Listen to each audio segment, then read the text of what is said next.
Good morning everyone. Well, actually it's afternoon now. My plan for mowing the lawns died. The lawnmower, the ride-on mower, was not working. It was blowing horrible amounts of smoke and had a flat tyre, and then the belt came off and I just declared it a bad joke. So now it's sitting there until Gavin gets home. So I had to get the push mower, and oh my goodness.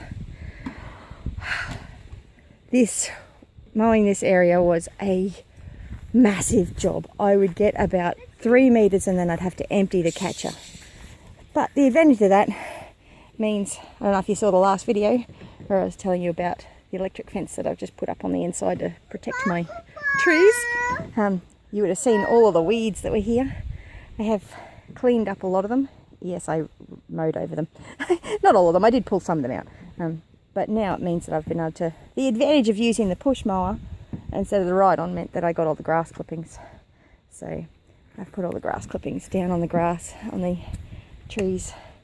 The moringa is slowly recovering from the goats pruning it a fourth time. There's still a few weeds in here. There's not as many over there because I mowed over most of them and some of the comfrey. But it's a good compost accelerator, so that's a good thing. So it's mulching all of these garden beds because it was strategically done. So yeah, that banana's going well. The sucker I planted there has died. I can't see it anywhere. Just got 4 suckers off this one 2 days ago, or 2 or 3 days ago. That's one of them there that I just put a whole heap of lawn clippings around. It's got wood chips underneath it as well, so it's got wood chips. It's actually got a layer of cardboard, wood chips, and then it's got the grass clippings on top of it. So, but yeah, I'd mow about 2 to 3 meters and then have to empty the catcher.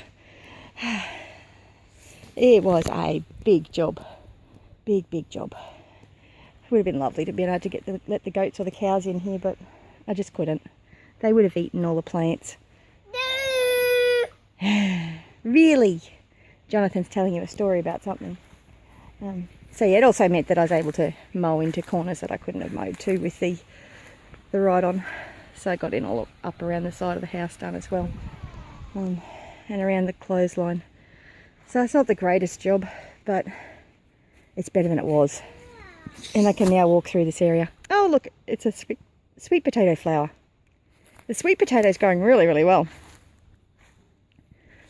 I just put a few sweet potatoes that had started shooting upstairs, stuck them in the ground, and it's just taking off. There was another one over here that I mowed over that it'll come back, so I'm not worried about that because the roots will still be intact. Because sweet potato flower thumb. No! And Jonathan's got to show me his flower too. No. So yes, let's go. See a bit of an update on the garden. Let's see, how's everything going? I've shown you that part, but over there. And canna lilies are going well. The taro is going well. Oh, passion fruit vine's doing quite well actually. The Queensland spinach is doing fantastically, very happy. My kale's starting to come up nice, so that's really good.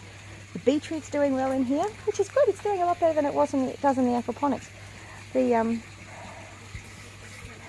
snow pea is doing really well. I might actually plant a few more seeds because they'll come up nicely. Now I had I put some nasturtium seeds in the other day. Yeah, I've seen a couple of them come up. Oh, get this hose out of the lavender. Put that up there so that I didn't mow over it. Oh, the calendula. My calendula flower. This is calendula. Calendula is a fantastic healing herb, and it's just absolutely wonderful. It's a lovely flower. It's related to marigold, but not quite the same. So the calendula is coming up and flowering nicely. The other three of that 4 aren't doing so well. Although that one, which I can't remember what it's called, it did flower nicely. But I don't know if they're getting enough sun here. I think the Brazilian cherry's shading a bit.